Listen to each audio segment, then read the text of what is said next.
Bonjour à tous et bienvenue pour une toute nouvelle vidéo de devenir pilote automobile, la toute première de 2018. Donc j'en profite pour vous souhaiter une excellente année 2018. Je vous souhaite force, courage et une motivation à toute épreuve pour aller chercher tout ce que vous voulez dans votre vie, tout ce qui vous plaît, tout ce que vous méritez et pour réussir tous vos objectifs et tout ce qui vous rendra heureux en cette année 2018. Alors oui, je sais, ça fait un petit moment que j'ai pas fait de vidéo, encore une fois, mais je n'ai pas lambiné. Si je n'ai pas fait de vidéo, c'est pour de très bonnes raisons. Il a bien fallu que je me débrouille pour aller chercher quand même un budget pour ma saison 2018, puisque moi je vais piloter.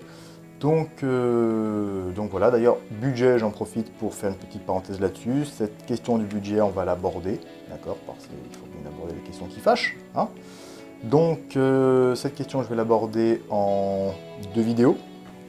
Avec, sur la première vidéo, je pense qu'on aura un intervenant qui va nous parler un petit peu de sa gestion du budget depuis qu'il est dans le karting. Ça fait plusieurs années qu'il est dans le sport automobile et il va nous parler un petit peu de comment il se débrouille chaque saison pour avoir le budget pour faire ce qui le passionne, tout simplement.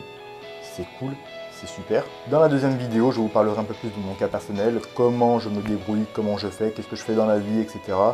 Pour essayer d'aller le plus loin possible, en plus, avec des objectifs et des ambitions assez élevés et que normalement je ne devrais pas pouvoir atteindre vu mon profil. Tout ça, je vais vous l'expliquer. Surtout en abordant cette question du budget. Bien sûr, en 2018, je m'engage fermement à faire les deux vidéos que j'ai promis, qui prennent beaucoup de retard, je suis désolé, j'en suis le premier frustré d'ailleurs. Vidéo que je ne citerai pas, je sais ce que je dois faire, je sais quelles sont les deux vidéos qui prennent du retard, et vous savez aussi, et ceux qui veulent savent ce que c'est, bref, voilà, ces deux vidéos arriveront. C'est vraiment pas évident en fait de trouver des personnes pour nous parler un petit peu de tout ça, mais ne vous inquiétez pas, ça va venir, je m'y engage. C'est une promesse. Autre chose, on parlera aussi des entraînements, en particulier sportifs. Alors comme je vous l'ai dit, je ne suis pas un athlète, un sportif professionnel, etc. Mais je vous montrerai quand même ce que je fais, même si moi je m'occupe du maintien, d'accord? C'est pas non plus un truc de ouf, loin de là. Si jamais vous voulez vraiment faire une grosse progression au niveau physique, je vous conseille d'aller dans le lien de la description, ici, GymFit, d'accord? C'est un collègue à moi, il est coach sportif. C'est un excellent coach, le mec, il est comme ça, c'est un super bonhomme, honnêtement. Allez-y sur sa chaîne, GymFit, un super sportif, un super coach, il est génial. Donc maintenant que je vous ai parlé après des vidéos que je vais faire, surtout dans le mois de février, d'accord, au mois de février vous allez avoir pas mal de choses, on va aborder pas mal de sujets, donc vous aurez des vidéos qui seront beaucoup plus régulières. Et étant donné que de toute manière la saison va commencer le mois suivant et que je me suis engagé pour la saison 2018, vous aurez pas mal de vidéos. Ceci étant dit, on va parler maintenant du rallye jeune. Le rallye jeune, qu'est-ce que c'est? Le rallye jeune, c'est une détection organisée par la FFSA, d'accord, Fédération Française de Sport Automobile, je pense que ça vous le savez. Épreuve de détection qui se déroule sur plusieurs circuits en France, d'accord, sur une période au mois de novembre à peu près, fin octobre, début novembre.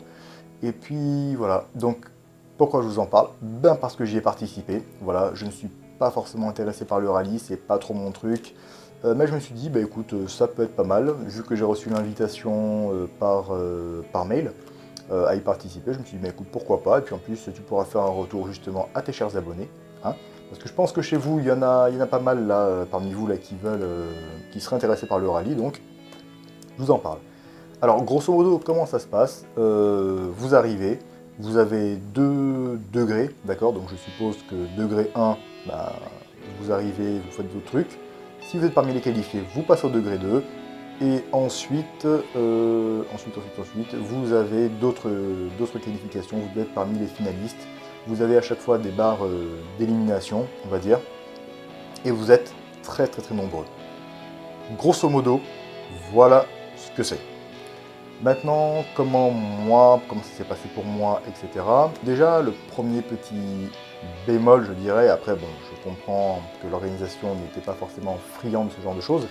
J'ai demandé si je pouvais faire une vidéo, enfin déjà j'ai essayé de les joindre, bon, apparemment ils avaient un peu trop de travail donc ils m'ont pas répondu.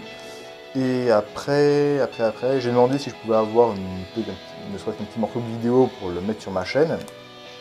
Et bah, apparemment, c'était pas forcément permis, ce que je peux concevoir. Parce qu'ils filment, donc bon, ok, d'accord. Donc du coup, j'ai pas forcément de vidéo à vous montrer, etc. là-dessus. Tout ce que je peux faire, c'est vous en parler. Et ce qu'il faut savoir avant d'y aller, avant de se lancer, je vous le dis maintenant. La première chose à savoir, c'est que ça ne coûte que 20 euros. D'accord? L'inscription ne coûte que 20 euros et vous n'avez pas forcément de frais supplémentaires. À part si vous habitez à Perpète-les-Ouailles et que du coup vous devez compter les frais d'essence. D'accord? Ça vous coûte 20 euros, vous arrivez, vous faites votre détection. Ce qu'il faut savoir, c'est que vous êtes, comme je vous l'ai dit, vous êtes très nombreux. D'accord? Moi, le créneau que j'avais pris, parce que vous choisissez votre créneau, c'est 15-16 heures. Sauf que je me suis rendu compte qu'il y avait des mecs qui étaient là depuis le matin, d'accord? Et en fait, ils sont là depuis le matin parce qu'ils font plusieurs tentatives. En fait, chaque tentative que vous allez faire, vous allez payer 20 euros. Alors, vous allez me dire, ça va vite. Ouais, mais déjà, c'est que 20 euros. Et en plus, si jamais vous êtes parmi les vainqueurs, eh bien, vous avez une saison complète en rallye junior gratuite. Donc honnêtement, c'est peut-être pas trop mal, je trouve, finalement. Par rapport aux 20 euros, ce qu'il faut savoir, c'est qu'il y a des gens qui maîtrisent, il y a des gens qui se sont entraînés quand même, d'accord? Et des gens qui en sont à leur tentative numéro X. Surtout qu'il y en a qui font ça depuis plusieurs années, d'accord? Donc ça veut dire qu'ils savent à quoi s'attendre, etc. Moi, quand je suis arrivé, pour moi, le seul petit truc, c'est que je me suis dit, bon, bah, finalement, on te met là, on te met dans la voiture, te dit deux trois trucs et puis bon, tu fais un tour de détection, on va dire, et après ben t'es un peu livré à toi-même. Quelque part, ça pousse un petit peu à faire plusieurs tentatives, ce qui en soi n'est pas non plus trop mal. Donc du coup, si je devais émettre une critique vis-à-vis du rallye FFSA, ce serait ce serait une critique positive. Honnêtement, c'est un bon truc. Si vous êtes passionné par le rallye, faites-le. Franchement, c'est une bonne opportunité. Vous avez une limite d'âge qui est à 25 ans, je crois. 25 ans, donc vous avez largement le temps. Vous avez plusieurs circuits sur lesquels vous pouvez aller. Moi, étant donné que je suis un sudiste, c'était à Nîmes, le Dénon. Que vous soyez passionné ou pas de rallye, de toute façon, moi je vous conseille de le faire parce que d'une manière ou d'une autre, si jamais c'est pas trop votre truc, samedi ou dimanche après-midi, vous savez pas trop quoi faire, pour 20 euros, c'est une petite détection pour vous amuser comme ça. Pourquoi pas, vous n'avez pas grand chose à perdre de toute façon. Donc voilà, Rallye Jeune FFSA, c'est un bon truc, c'est vraiment, moi je trouve en tout cas que c'est une bonne opportunité. Honnêtement, faites-le. Dans le pire des cas, vous passerez un très bon moment, vous vous amuserez. Vous passez entre les plots du degré 1 là, et c'est plutôt marrant, d'accord? Après vous avez un virage en épingle.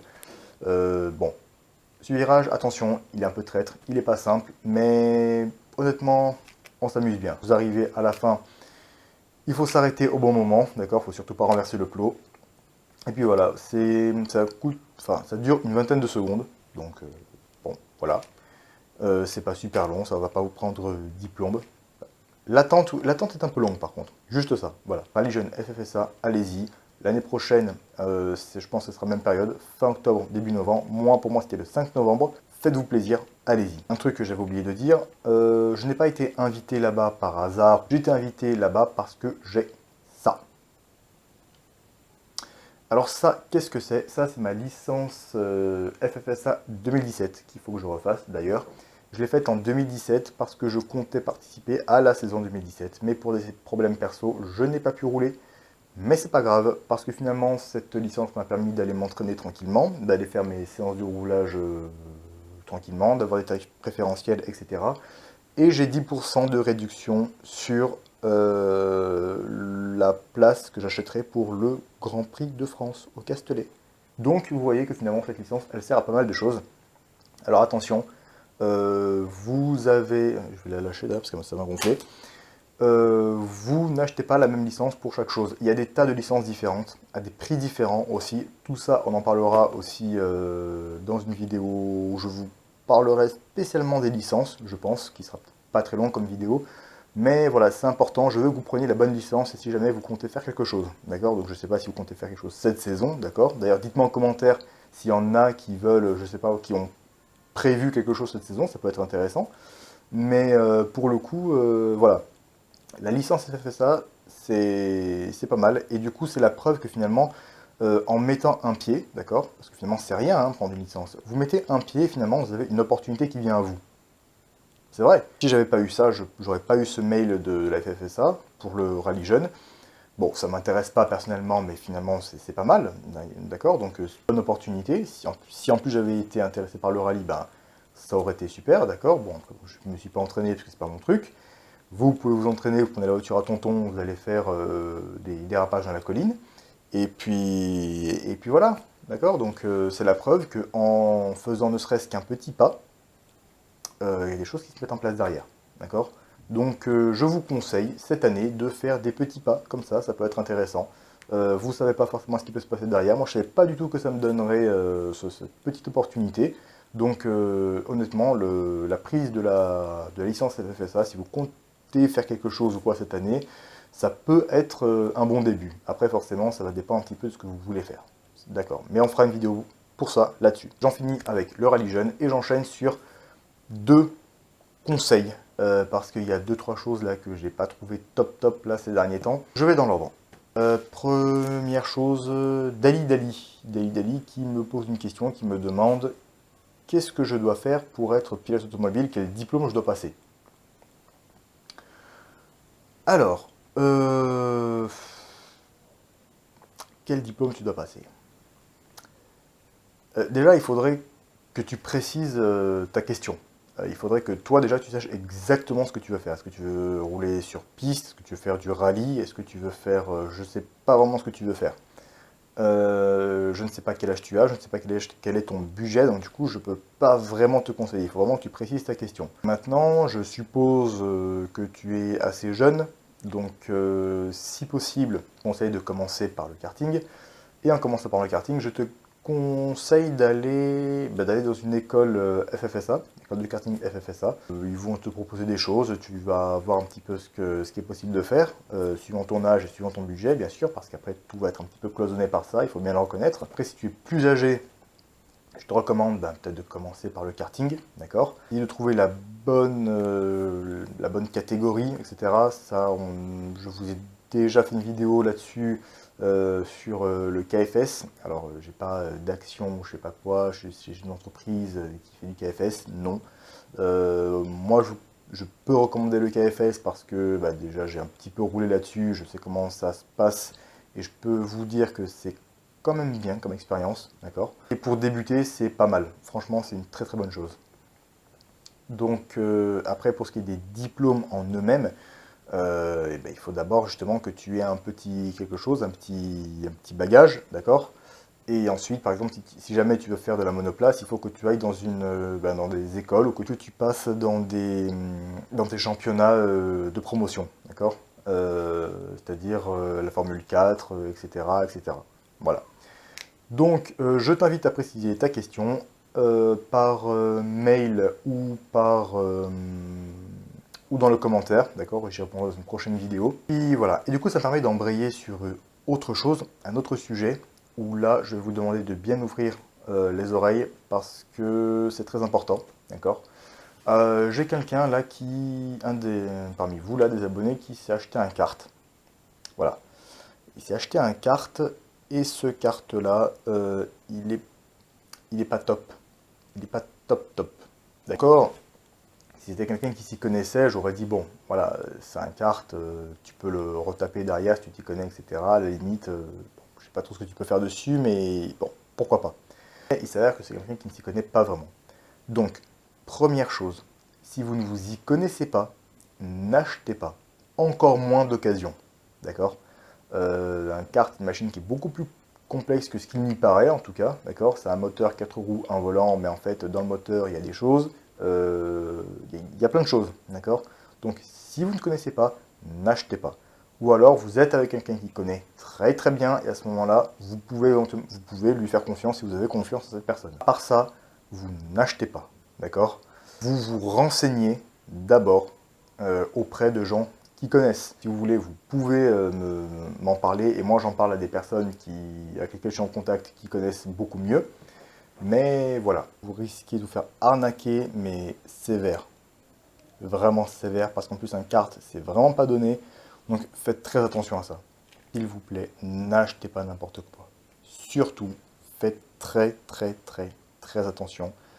Et je ne saurais vous conseiller, honnêtement, si jamais vous ne vous y connaissez pas et que c'est votre toute première saison, ne le faites pas tout seul. Allez chercher une équipe, allez chercher une team.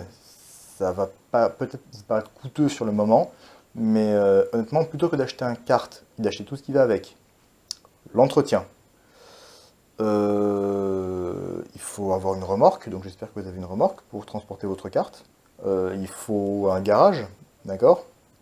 Donc toutes ces choses-là, ces trois choses-là, au moins ces trois choses-là, il faut les avoir avant d'acheter le kart, déjà. Sans parler du matériel qui va avec, donc réfléchissez bien avant d'acheter un kart. Commencez avec une écurie, c'est honnêtement, vous avez un service vous avez un service de maintenance au niveau du kart, vous êtes écouté, on vous propose des choses, on est un petit peu derrière vous pour vous entraîner, pour que vous progressiez. Donc le mieux, c'est de commencer accompagné avec une équipe, avec une structure, c'est beaucoup mieux, vraiment. Et en plus, vous n'avez pas à acheter votre carte, donc c'est pas plus mal en fait. Je crois que c'est à peu près tout ce que j'avais à dire aujourd'hui. N'hésitez pas à me poser des questions, à commenter, à liker, à partager, etc.